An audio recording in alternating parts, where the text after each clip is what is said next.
지난해 7월 방한한 시진핑 중국 국가주석, 미국의 고고도 미사일 방어 시스템의 핵심인 사드, 이 사드라는 무기의 한반도 배치 문제를 직접 거론하면서 신중한 대응을 부탁했었습니다.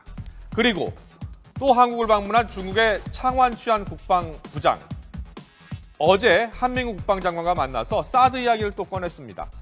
중국은 한반도의 사드 배치에 대해서 우려하고 있다는 겁니다. 자, 그렇다면 먼저 사드란 무엇인지 알아보도록 하겠습니다. 입체 그래픽을 통해서 설명을 드리겠습니다. 네, 지금 보시는 것처럼 만약에요, 북한에서 미사일을 저렇게 쏘게 된다면, 네, 잘 보시죠? 네, 그 다음 위성이요.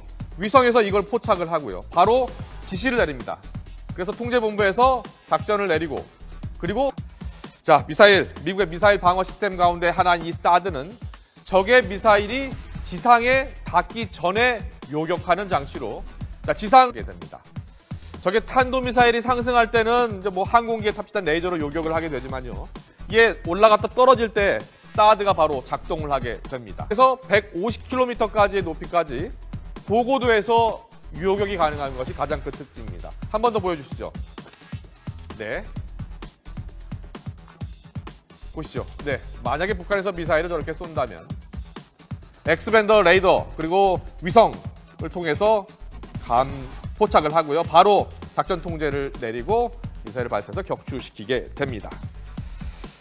자, 이 X밴드 레이더까지 활용해서 주변 2,000km 거리의 미사일의 움직임을 정확히 파악할 수가 있는 겁니다. 미국은 지난 2011년부터 이 사드의 한반도 배치의 필요성을 강조하고 있습니다. 북한의 핵과 미사일 공격에 대비해야 한다는 논리입니다. 우리 정치권에서도 사드는 뜨거운 감자였습니다. 작년 주미 대사관 국정감사에서도 사드 배치에 대한 찬반 논란이 일었습니다. 지금 우리가 하고 있는 KAMD라는 것은 아주 지금 문제가 많은 시스템이기 때문에 사드는 당연히 도입해야 된다. 동북아의 말씀드린 대로 이 군비 경쟁을 촉진시킬 뿐만 아니라 우리의 대중관계에 있어서도 대단히 나쁜 영향을 미칠 것입니다. 그런데 중국이 한반도 사드 배치에 왜 이렇게 민감하게 반응하고 있는 걸까요? 그만한 이유가 있습니다. 사드가 한반도에 배치가 되면 미국이 안방 들여다보듯이 중국의 군사 동향을 알 수 있기 때문입니다. 전문가의 분석 들어보시죠. 강력한 레이더인 X밴드 레이더가 중국을 겁나는 거죠. 사드의 미사일이 겁나는 게 아닙니다. 미국 입장에서는 중국의 탄도미사일이 바로 발사 단계에서부터 파악할 수 있는 이런 엄청난 전략적 이점이 있죠. 반대로 중국 입장에서는 자기네들이 쏘는 것을 미국이 다 보는 겁니다. 요격당할 확률이 굉장히 높아지는 거죠. 일단 우리 정부와 미국은 사드 배치와 관련해서 공식적으로 협의된 바는 없다고 했습니다. 하지만 지난해 6월 주한 미군 사령관이 직접 한국의 사드 배치를 요청한 바 있다고 밝혀 논란이 된 적이 있습니다. 당시 국방부는 미국의 요청이 올 경우에 그때 가서 논의하겠다고 밝혔는데요. 직접 들어보겠습니다. Study, but there's consideration being taken in order to consider THAAD being deployed here in Korea. It was a U.S. initiative. In fact, I recommended it as the commander. With North Korea's evolving threat, we obviously continuously look at ways that we can improve the defense of South Korea. 미 측에서 공식적으로 협조 요청이 오면 그때 가서 우리 국방부가 정부 차원에서 검토를 할 겁니다. 하지만 아직 전혀 협조 요청이 온 바가 없습니다. 네, 중국이 이처럼 자국에게 위협이 된다는 직접적인 이유를 대면서 사드의 한반도 설치 반대를 천명한 상태여서 만약 한미가 공식적으로 사드 배치에 대한 논의를 시작한다면 중국의 대응 수위는 한층 더 높아질 것으로 예상됩니다.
지난해 9월 3일 중국의 열병식 기억하십니까?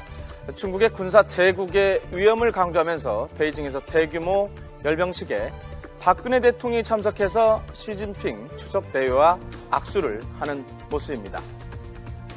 당시에 박 대통령은 서방 국가들이 중국 열병식에 대한 보이콧과 미국의 보이지 않는 압박에도 불구하고 열병식에 참석을 해서 중국의 깊은 애정을 드러내기도 했습니다.